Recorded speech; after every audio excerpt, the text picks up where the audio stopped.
Yeah, okay, cool. So it's fun to be here. My name is Caroline Arkenson, and I'm working as an Android developer at Spotify in Stockholm.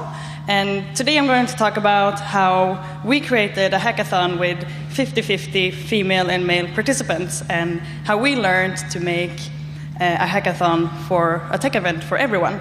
And I want you guys, you people, to get the tips and tricks and inspiration to make even better tech events for all the cool people out there who want to hack and learn. So, back to the start. When I started working at Spotify 2 years ago, I was still a student, and I was working with student relations between Spotify and tech universities. And me and my colleagues, we were going to make an event for students all over Sweden, and we were reflecting on why are there so few female students attending our events? Because it's not like they don't exist, we just didn't manage to reach out to them. So we started thinking, okay, how can we approach this? How can we learn how to reach out to all students out there?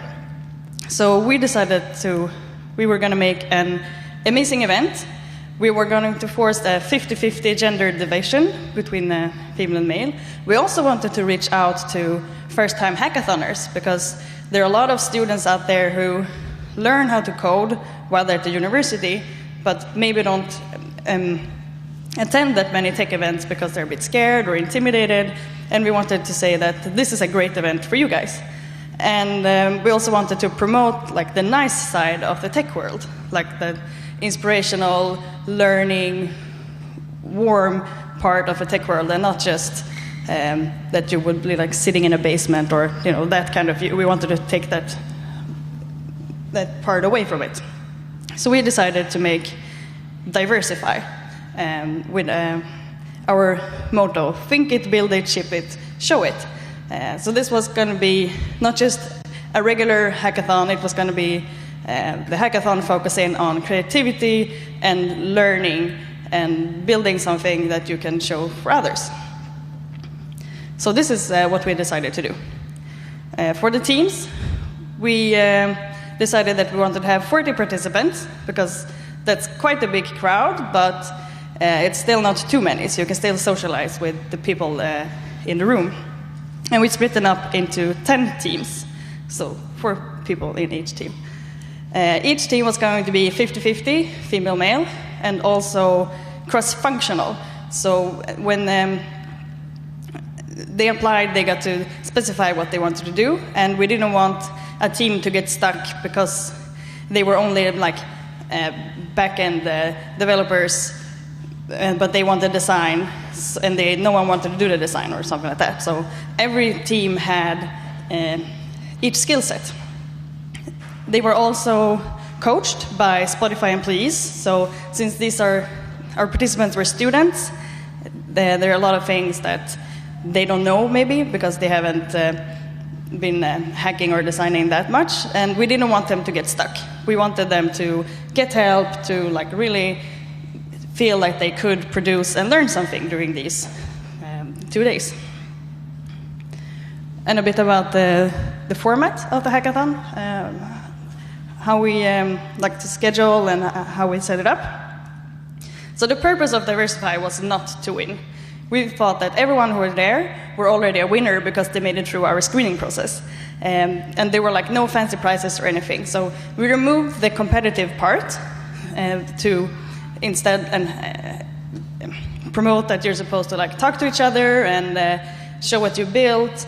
But also, if you're very new to programming or going to hackathons, the first event that you go to shouldn't be all about okay, well, I'm new and I'm nervous and this guy is so much better than me, or that girl has been doing this for so many years, and then it's just a competition and you lose, and that's not very fun.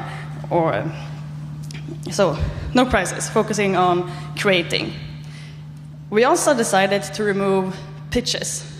We didn't want our participants to spend their time on making a slide deck or making an ugly hack to get that one button that they're going to show in their presentation to work, but it actually doesn't work at all.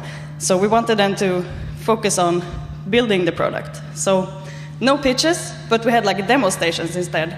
So each team had a table, and you could go there and you could play around with what they built, and you could ask questions and like maybe go look into the code if you wanted to. Oh, that's a neat solution.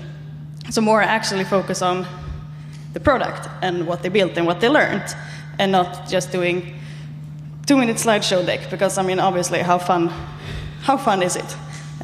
Not that much. You don't get that much understanding of the product that they built. We also at Spotify believe very much in knowledge sharing. So we had in the schedule, we put in like micro presentations every now and then, just like past the microphone format. Each team got to say, okay, we've been working on this, this is our challenge right now, this button is not working, so we're trying to figure that out. So that every team that was there could also know, like, oh, but those people over there are building this cool collaborative playlist app, and they are doing a travel music app. That's fun. So everyone knew what the other ones were building. And that's so much more fun than someone just sitting in the corner like, no, this is my stuff, you're not allowed to see it. So we had that to promote knowledge sharing. We also didn't want our hackathon participants to just sit and like code until their eyes were bleeding, or like really just focused in to your on your computer, because when you're working with this, your brain kind of needs a rest every now and then. So we had 2 external speakers joining us, Christian Hielman from Microsoft and Heide Harman, UX researcher from Lookback and co-founder of Geek Girl Meetup. They were both there and gave a talk on their view on diversity, and also promoting like discussion and talk to the students. What do you guys think about gender diversity, and how can we approach it? Because it was, after all, a diversity-focused event, and we wanted that to show as well through the schedule, and not just being it like some kind of facade and then people just coding, but we actually wanted the diversity approach of it to show. We also had a workshop. So this is Judith Schneider, who works at Spotify, who made a workshop for them. And so they were sitting like in a team of 4. They were playing a card game. Then the team would split up and go work with another team and do the card game with them. But the new people they were playing with had another set of rules than they had, which they didn't know. So it was about meeting someone who plays with other rules of a game and handling miscommunication, and instead of thinking, okay, this person is stupid, actually trying to figure out, okay, what's going on here. Also another way to have talk to people from other teams and having a good conversation and thinking. And the next thing that we also did, which I think is very important, is sleep.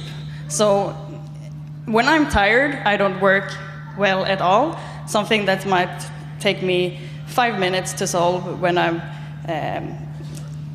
rested might take me an hour to solve when I'm really tired. And I don't like working at 2 a.m. in the night, because then I'm just tired and I don't feel well. So I didn't want to promote that behavior amongst my hackathon participants, and I wanted them to go home and get some rest. So we actually closed in the evening, and we said, okay, now you have to go home and sleep for a few hours. We open again at 9 a.m. tomorrow. Welcome to go back for breakfast, but because how fun is it to go to an event and then on Monday morning you're like super tired because you didn't sleep at all, or things like that. So sleep is always good. Always go and sleep when you're tired. So we had to do some work before the event, of course, as well, because we wanted to reach out to our participants. So this is a bit how we approached marketing and applications and screening. We worked with a company called Confetti to make a sign-up site, and we had a lot of information there and really tried to make it clear that, okay, we believe that diverse teams create the best products at Spotify. we're really trying to work for like inclusiveness and openness and put a lot of effort into this is not about winning, this is for you to learn. This weekend is all about you having fun and enjoying tech and getting a nice product that you can show, and really bounced back and forth a lot. How should we write the text properly?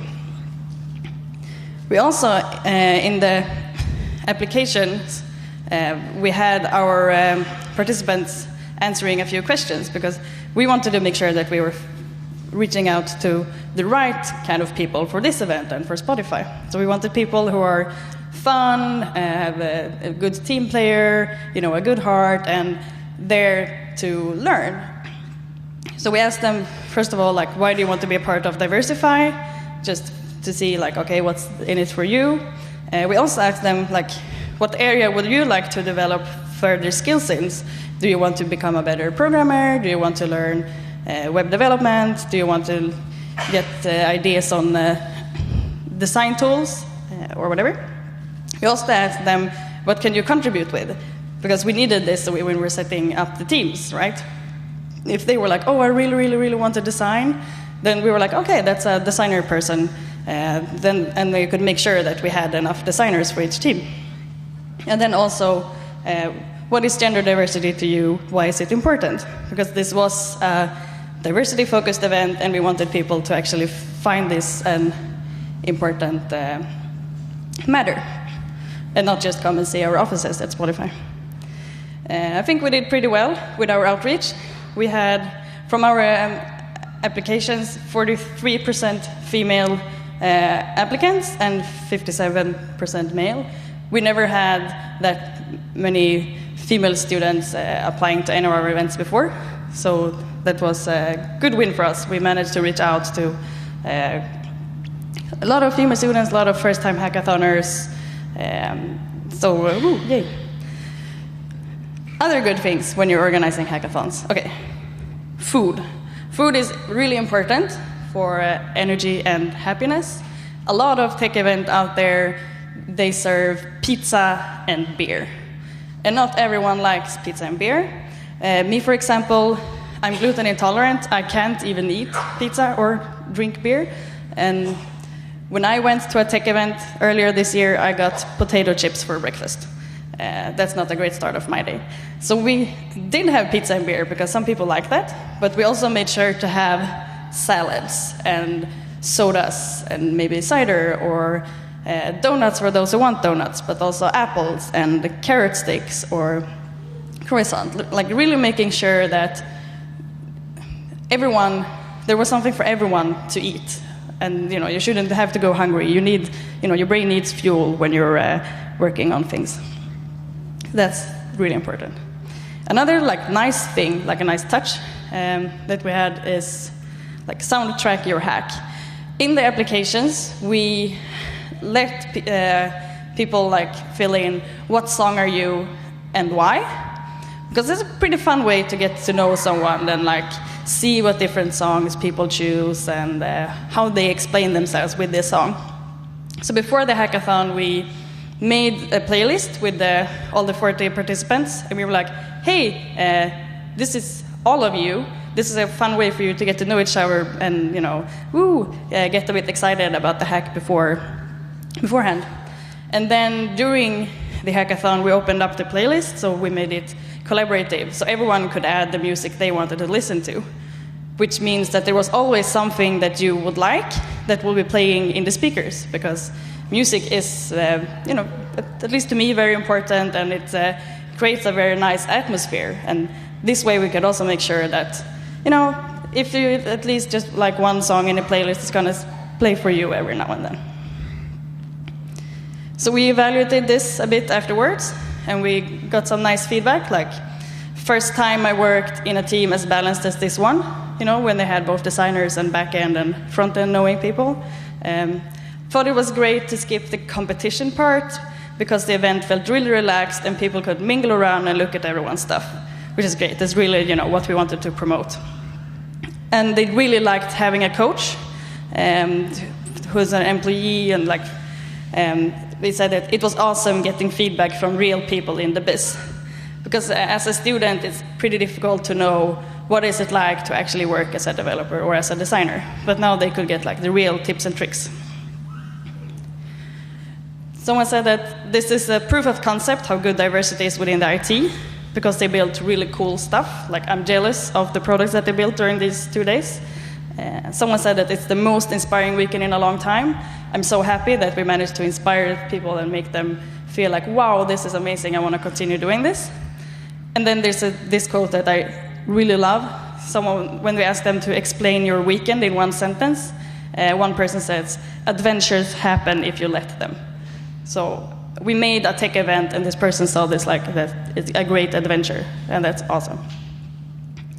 Okay, but now you're thinking, okay, cool, Caroline, but not everything can be as awesome as jumping into a pool out from a window, right? No, that's true. There were some improvements we could do.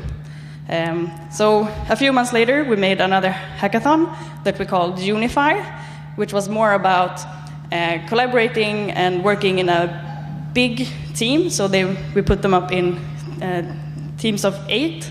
And we did the same thing here, like application, we assembled a team for them and things like that. But we did some changes to improve this further. First of all, we didn't want to force the 50-50 gender split. We wanted to see, like, did we really learn something from Diversify?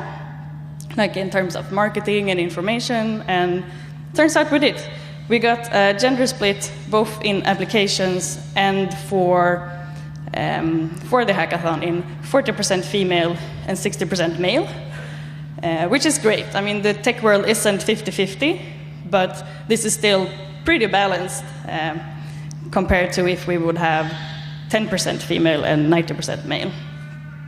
We also made the teams like platform specific, because while they did enjoy at Diversify that they could say, I want to do design, or I want to do back-end, or I want to do front-end, some participants felt that, okay, I really wanted to do iOS development, but my team, they wanted to do web because they hadn't done iOS before. And this is a bit of a shame. So here we also let the applicants say, like, okay, I want to do iOS, I want to do web, or I want to do Android. So we had like 2 web teams, we had 1 Android team and 1 iOS team. And that way we made sure that if you like a backend, you could do backend, but then you would also work on the platform that you want to work on. And then we also combined the demos that we had with presentations on stage first. Because even though the demo format was great, some participants felt that they had to repeat themselves over and over again. You know, I would show something to a person here, then I would explain this app, you type in a city, and then you get the artist up there that's playing the next week, and then, you know, next person would come, and I would have to say the same thing over again. So instead, we had first like presentations on stage, just like show your product. This is what we learned, this is what we built, and then that way everyone could see it once, and then you can go around and play at the demo stations.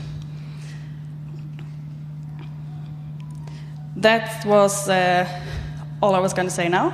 If you want to go ahead and look at what they built during these 2 hackathons, we have 2 showcase sites. They're called diversify.github.io or spotify-unify.github.io. It's pretty cool. You can see what they built. If you want to reach out to me, I have an email address. It's arkenson@spotify.com. You can also poke me on Twitter. It's Arky with a Y at the end, but please be aware there may contain traces of cat images in my Twitter feed. And apart from that, I'm going to hang around here if you want to come talk to me or discuss whatever. Thanks for listening, and I hope you're having a great day.